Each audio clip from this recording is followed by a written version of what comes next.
मैं हूं दीपक चौरसिया। आम आदमी पार्टी में अब आर और पार की लड़ाई हो गई है। शुरू कैसे हुई ये लड़ाई, इसका अंत क्या होगा, ये अब लगभग सामने है। शुरू हुई थी ये लड़ाई एडमिरल रामदास की उस चिट्ठी के बाद, जिसमें उन्होंने एक व्यक्ति एक पद की बात उठाई थी। उसके बाद प्रशांत भूषण मैदान में आए, साथ ही साथ योगेंद्र यादव आए, और उसके बाद अरविंद केजरीवाल, प्रशांत भूषण और योगेंद्र यादव का गुट का झगड़ा साफ साफ आर या पार की लड़ाई में तब्दील हो गया। और अब यह आर या पार की लड़ाई 28 तारीख की नेशनल काउंसिल की बैठक में बिल्कुल अपने चरम पर है। प्रशांत भूषण ने आज कहा है कि केजरीवाल ने उनसे एक बार कहा था कि वो वहां रहते नहीं जहां उनकी नहीं चलती। और जो बात अरविंद ये बार बार कहते भी हैं, और मैं उनसे बार बार ये बात कह भी चुका हूं कि भाई अरविंद, तुम में बहुत सारी खूबियां हैं, लेकिन दो तुम्हारे में फेटल कमियां हैं जो कि हमारी पार्टी को बिल्कुल नष्ट कर सकती हैं और बहुत खराब परिणाम उसके हो सकते हैं। पहला तो ये कि तुम ये चाहते हो कि जो तुम चाहो वही फैसला लिया जाए, और इसलिए तुम ये नहीं चाहते कि ऐसे लोग पार्टी के डिसीजन मेकिंग में हों जो कि स्वतंत्र राय रखते हो और जो तुम्हारे सामने खड़े होकर कह सकते हो कि जो तुम कर रहे हो या जो तुम करना चाहते हो ये सही नहीं है, ये जनहित में नहीं है। ये मैंने बात उसको बार बार समझाई, लेकिन वो ये कहता रहा कि मैं तो कभी ऐसे संगठन में रहा ही नहीं जहां मेरी ना चलती हो। लेकिन आम आदमी पार्टी का इस प्रेस कॉन्फ्रेंस और प्रशांत भूषण के आरोपों के बारे में क्या सोचना है, हमारे साथ जुड़ गए हैं आम आदमी पार्टी के वरिष्ठ नेता कुमार विश्वास जी। कुमार जी, मेरा पहला सवाल, आज प्रशांत भूषण ने साफ साफ अरविंद केजरीवाल को तानाशाह कह दिया। उन्होंने ये तक कहा कि अरविंद केजरीवाल ने उनसे कहा था कि मैं ऐसे किसी भी संगठन में नहीं रहता जहां सिर्फ और सिर्फ मेरी नहीं चलती हो।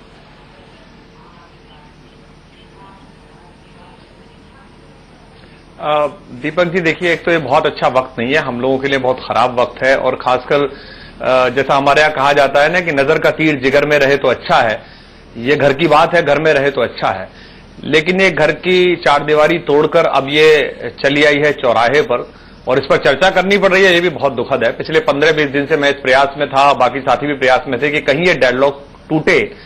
दुर्भाग्य से आज प्रशांत भाई और योगेंद्र भाई की प्रेस कॉन्फ्रेंस मैंने भी सुनी, और वही सब बातें दोहराई गई जो शाजिया ने दोहराई हैं जब अरविंद जेल में थे कि अरविंद जो है वो डेमोक्रेट नहीं है, और बाद में उनको अमित शाह जी में डेमोक्रेसी दिखाई दी, नरेंद्र मोदी जी में डेमोक्रेसी दिखाई दी।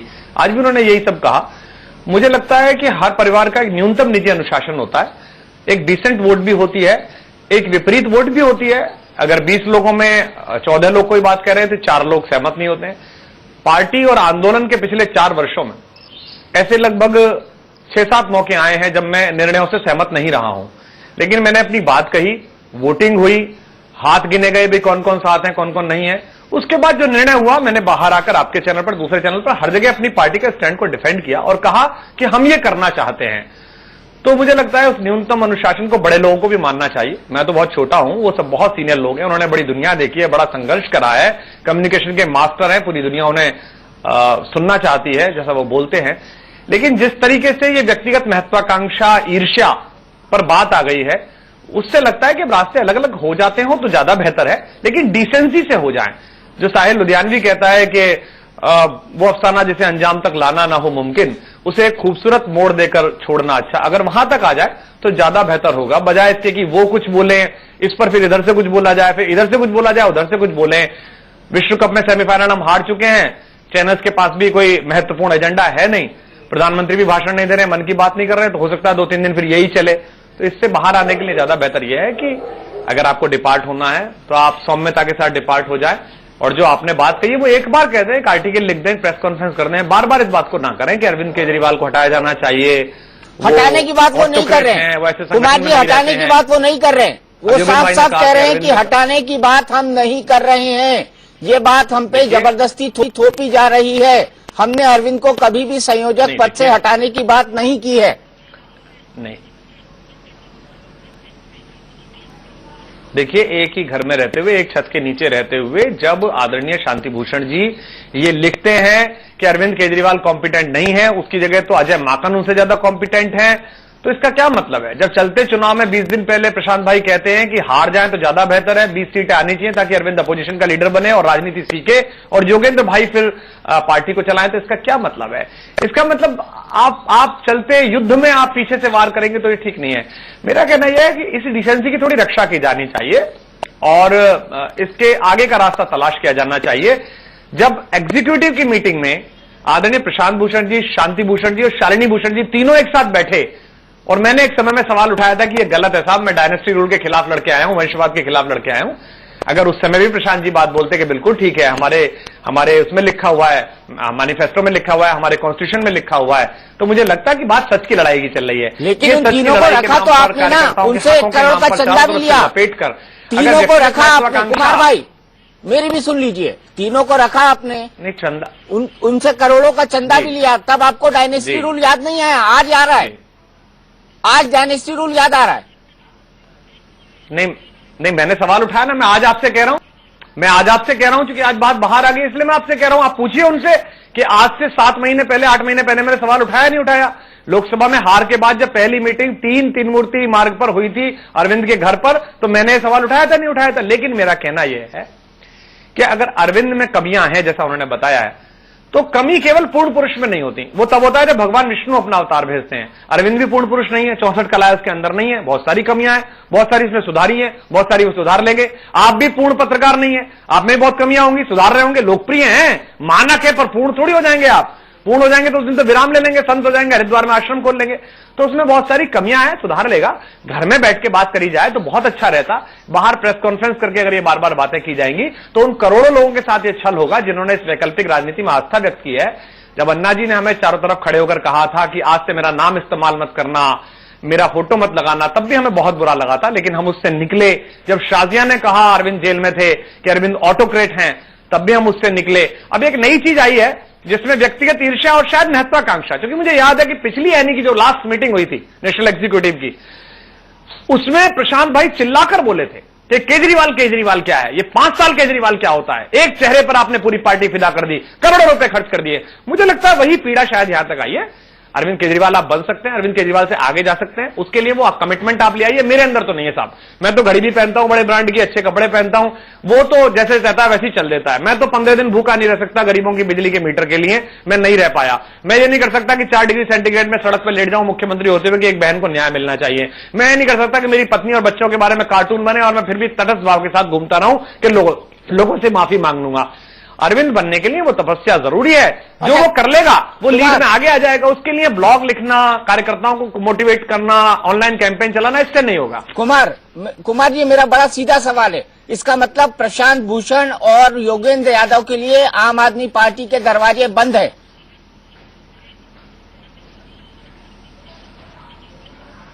नहीं, देखिए उन्होंने कल ये कहा प्रशांत भाई ने, अब इस आप के साथ में काम नहीं कर सकता। इस आप का मतलब क्या है? इस आप का मतलब है आम आदमी पार्टी, इसका मतलब है इसके राष्ट्रीय संयोजक अरविंद केजरीवाल, इसका मतलब है इसके राष्ट्रीय प्रवक्ताओं में से, इसका मतलब है इसके deputy chief minister Manish Sisodia ji, हम सब लोग। तो अगर ऐसा लगता है कि संतत्व वहां ज्यादा है, स्वराज वहां ज्यादा है, तो मुझे लगता है कि उन्हें नहीं काम करना चाहिए, मैं ऐसा मानता हूं। बाकी निर्णय उनके बारे में क्या होना है, ये नेशनल एग्जीक्यूटिव ले सकती है, नेशनल काउंसिल ले सकती है। नेशनल काउंसिल कल हो रही है, उसके बाद नेशनल एग्जीक्यूटिव होगी, वहां दोनों जगह निर्णय हो जाएंगे और उसके लोकतंत्र को सबको मानना चाहिए। मतलब प्रशांत भूषण और योगेंद्र यादव को बाहर का रास्ता दिखाया जा रहा है?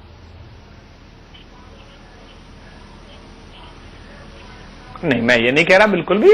अगर पार्टी, देखिए आपकी एडिटोरियल लाइन से बहुत सारे पत्रकार आपके चैनल के असहमत हो सकते होंगे, लेकिन वो विजय चौक पर थोड़ी बात करेंगे कि साहब बिल्कुल गलत कर रहे हैं दीपक जी। वो आपसे कहेंगे ना, सुबह एडिटर्स मीट में कहेंगे, वो आपसे ऊपर जो अधिकारी होगा उससे कहेंगे या नीचे जो अधिकारी होगा उससे कहेंगे। अगर अरविंद केजरीवाल में कई कमियां हैं तो इसके लिए प्रेस क्लब जगह थोड़ी है। आप नेशनल एग्जीक्यूटिव में आते, नेशनल काउंसिल का इंतजार कर लेते, कल उसमें आ जाते, वहां बैठ के बात करते।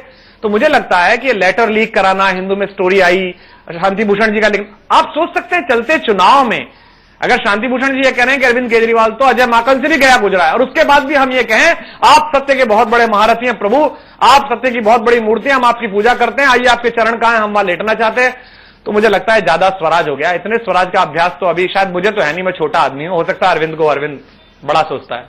मतलब आपके दरवाजे बंद है दोनों के लिए?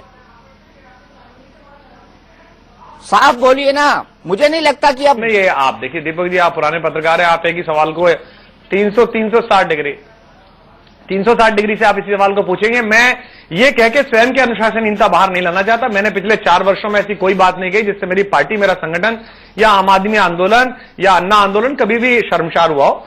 मैं इसमें निर्णय नहीं ले सकता। मुझे पिछले 15 दिन में दुख बहुत हुआ। मैं बड़े लोगों से बड़प्पन की उम्मीद करता था। दुर्भाग्य से मुझे यह लगा कि बड़ा होना और बड़ा दिखना दोनों में अंतर है। मैं कई बड़े लोगों की नीचाई से वाकिफ हूं।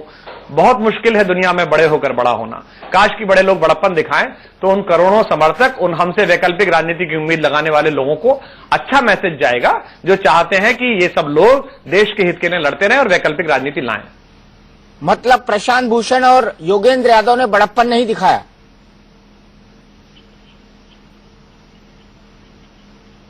नहीं, बहुत सारे लोग, केवल प्रशांत भाई और योगेंद्र भाई नहीं, इधर भी बहुत सारे लोगों ने बड़प्पन नहीं दिखाया। जिन लोगों ने ट्वीट किए, जिन लोगों ने ब्लॉग्स लिखे, उन्होंने बड़प्पन नहीं दिखाया। जिस समय मैं आपसे बात कर रहा हूं, आपके चैनल पर अटल गाथा का विज्ञापन आ रहा है और अटल गाथा पर आप काम करने वाले हैं। अटल बिहारी वाजपेयी बड़े क्यों हैं? अटल बिहारी वाजपेयी बड़े इसलिए हैं कि उनके खिलाफ इतना सिलेंडर कैंपेन चलाया गया, उनके खुद के परिवार ने चलाया, उसी ब्रिगेड ने चलाया, उसके बाद भी अटल जी सौम्यता से मुस्कुराकर सबको स्वीकार करते रहे, इसलिए अटल जी बड़े हो गए। तो मेरा कहना है कि हमारे जो साथी आज प्रेस कॉन्फ्रेंस करके अरविंद को कह रहे हैं कि अरविंद सहकार में नहीं चलते, सबको लेके नहीं चलते, ठीक है नहीं चलते होंगे, आप उनको लेके चल लीजिए, आप उनके साथ चल लीजिए। बहुत सारी कमियां हैं, मेरे में अंदर बहुत सारी कमियां जो मैंने सुधारी हैं, अरविंद के अंदर भी कमियां थी, उसने भी काफी सुधारी हैं। आप बड़े हैं, आप ही के चैनल पर मुझे याद है अरविंद ने कहा था चैनल्स पे कि योगेंद्र यादव मेरे बड़े भाई हैं, मेरा कान पकड़ के मुझे ठीक कर सकते हैं। जब इतना अधिकार आपको सार्वजनिक रूप से दे दिया, तब ये मीठी बातें बोलकर अगर आप हमला करेंगे अरविंद को हटाने के लिए, तो मुनव्वर राना का एक शेर है कि भली आवाज, भला चेहरा, मुकद्दस लहजा, पहली बारिश में ही ये रंग उतर जाते हैं। 44 सीटों पर पहुंचा देने वाले राहुल गांधी से कोई इस्तीफा नहीं मांग रहा और 70 में से 67 सीटें ला देने वाले आपके योद्धा, आपके मुख्य जो सबसे बड़ा चेहरा है आपका, आप चाहते हैं कि वो हट जाए, एक पद एक व्यक्ति, ये क्या चीज है? आपके कॉन्स्टिट्यूशन में नहीं लिखा हुआ ऐसा। बिल्कुल कुमार भाई, मैं आपके पास लौटूंगा इस ब्रेक के बाद। विश्वास है कुमार, क्या सच है कि पार्टी ने योगेंद्र यादव और प्रशांत भूषण से इस्तीफा मांगा है कल?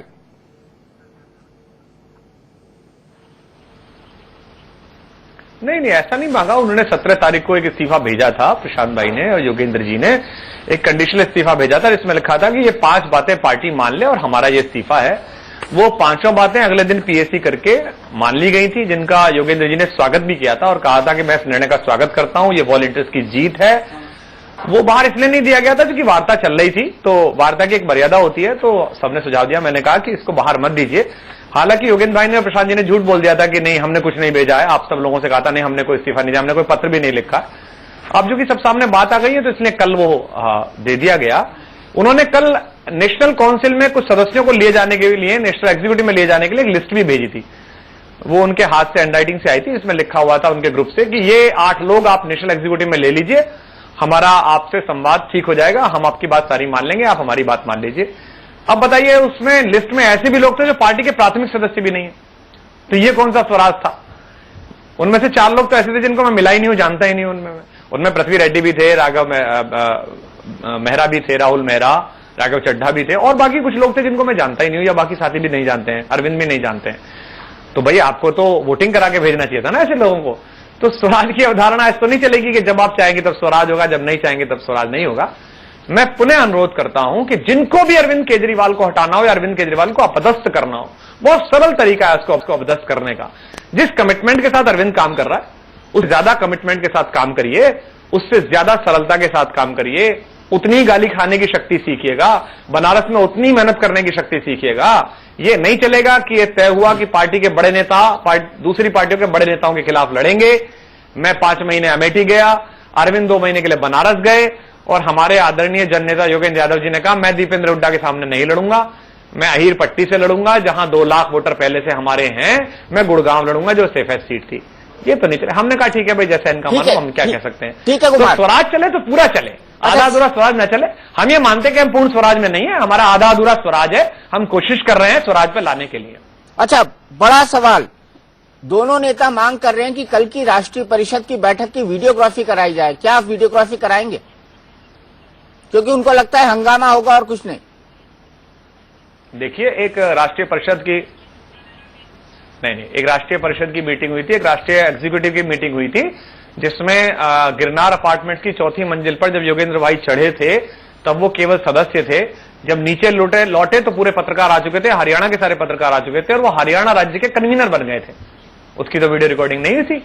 वो जब चढ़े तो कुछ भी नहीं थे, लेकिन ऊपर से नीचे उतरे तो वो संयोजक होकर उतरे। उन्होंने कहा संयोजक बना दिया गया है। हमने भी कहा कि उनको संयोजक बना दिया गया।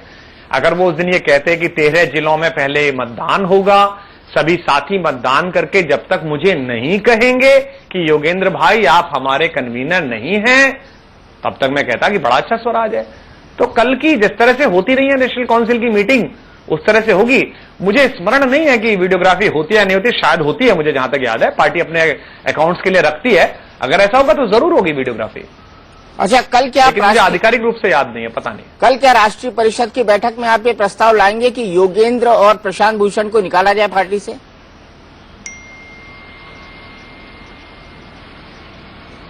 नहीं दीपक जी, मेरे प्रस्ताव लाने से विषय नहीं होता। मैं तो सिर्फ ये व्यक्तिगत रूप से मानता हूं कि 4 वर्ष हो गए मुझे इस आंदोलन में।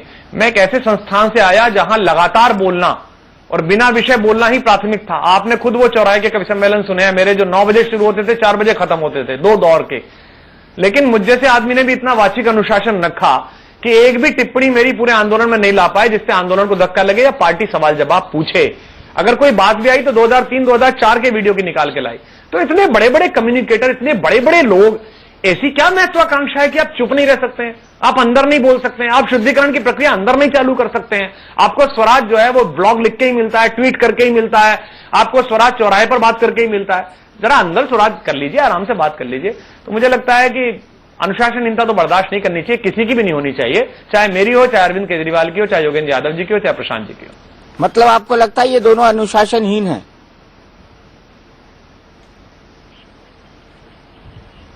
नहीं, बहुत सारे लोगों ने अनुशासन तोड़ा है, उन सब पर कार्रवाई होनी चाहिए कम से कम। इसका मतलब मैं आपसे फिर कह रहा हूं, आपके चैनल की एक एडिटोरियल लाइन होती है, सुबह आपके यहाँ मीटिंग होती है 11 बजे, लेकिन आपके पत्रकार को यह इजाजत आप दे देंगे क्या कि वो विजय चौक पर सारी ओबी लगी हुई है और वहां जाके प्रवचन करे, कहे कि बिल्कुल गलत चल रहा है इंडिया न्यूज और दीपक चौरसिया ने बिल्कुल गलत करा? नहीं, आप अगले दिन कहेंगे भाई आप अपना एक्सप्रेशन कॉल दीजिए, आपने ऐसा क्यों कहा। तो वही मैं कहना चाहता हूं कि आप बड़े हैं, सब कुछ है, लेकिन इसका मतलब यह नहीं है कि आप कहीं भी बोलेंगे, कुछ भी बोलेंगे। आप चलते चुनाव में कहेंगे कि 22 सीटें आए, आपके पिताजी हमारे आदरणीय पुराने सदस्य वो कहें कि अजय माकन से भी गया गुजरा है ये आदमी, तो अब योगेंद्र बनाइए अध्यक्ष, संयोजक, और ये हारना चाहिए, ये तो ठीक नहीं है। अब लोगों का पसीना लगा हुआ था, पूरी भारत सरकार हराने के लिए लगी हुई थी। दिल्ली हमें आस्था व्यक्त करना चाहती थी और हम घर में ये झेल रहे थे 22 दिन पहले, 20 दिन पहले कि हार जाए तो बेहतर है। तो ये तो मेरे ख्याल से ठीक नहीं है। मुझे लगता है इसके बाद सवाल तो अब इन्होंने उठाया ना दोबारा। तो मुझे लगता है कुमार जी कि योगेंद्र और प्रशांत भूषण की छुट्टी का रास्ता लगभग साफ हो चुका है, इबारत लिखी जा चुकी है। अब ये ओपन एंडेड जजमेंट था या टेल एंडेड जजमेंट, इसका हमें खुलासा हो जाएगा। लेकिन आम आदमी पार्टी में क्या कुछ और खुलासे होने बाकी हैं? 2 पार्टियां आंदोलन से उपजी हैं, एक थी असम गण परिषद और दूसरी थी जनता पार्टी।